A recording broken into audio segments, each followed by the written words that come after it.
So up front, Max Hesse leading Joel Sturm. 2.5 seconds, the margin. And last time around BMW, quick and a big off, and that is the lead car, his second car. Joel Sturm off at Blanchimont, into the tyres, through the gravel, over he has gone, and Joel Sturm off the racetrack. Here is the race-leading car, Max Hesse. Up into second is going to be Alessandro Pierguidi. Up into third place is going to be Raffaele Marciello. Fourth, Matteo Drudi. That's going to bring out the yellows, surely. Oh, absolutely. There's no question about it. Full course yellow is coming in 20 seconds. Then. And Max Hesse, race lead car. He is now 4 seconds up, but that's all going to become irrelevant with Joel Sturm going off through the gravel into the barriers. Full course yellow now. Full course yellow called. Don't know what caused it. Was it because there was rain falling that we didn't really get to see on the screen? Was there another car involved? Because running behind Sturm, I think it was Alessandro Pierguidi with Marciello behind. So we just caught the very tail of that incident. When getting that far off at Blanchimont, you've got to try hard to do that because there's now so much runoff there and gravel before you get to the tire barriers and, of course, seeing the car roll over. Second car we've seen this weekend, the Mercedes, much earlier in the evening, up at Blanchimont, up at the There will be no wave by, no wave by. No wave by because we've just had one. Yeah. So that's the instruction for the teams. But that's relevant, not because of the wave by per se, but because it keeps the pit lane open.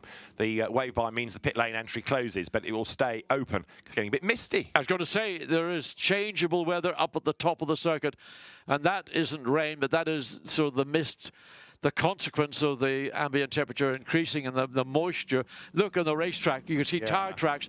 So the track is getting wetter and wetter. And in fact, that is rain falling. It's not just fog, it is rain as well. And if it's like that and cars are on cold tyres, you can understand perhaps why people are now struggling to stay on the road. And they can't go into the pit lane under full course yellow. They can. Oh, can. Only when the wave by is. Okay. We go to medical center. Look. Well, fortunately, Joel Sturm is walking away. There's damage to that car, including one of the rear wheels. You saw the drive shaft attached to the hub, to the wheel. Let's have a look again and just catch it. So, oh, it didn't even, I think that was wet track. That was high speed. I mean, the car went in there, well, certainly excessive of, I don't want to put a number on it, but that was a high-speed accident, and Joel Sturm was nothing less than a passenger. He could do nothing about it.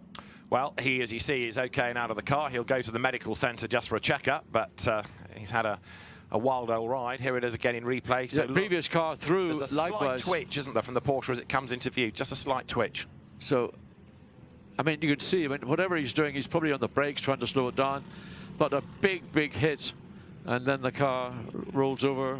Luckily, the strength of the driver's cell is such these days that the driver is very well protected. But when those incidents, your arms, your legs go flying around, and with all the tubular safety cell within the car, you hit those, and it hurts. Yeah.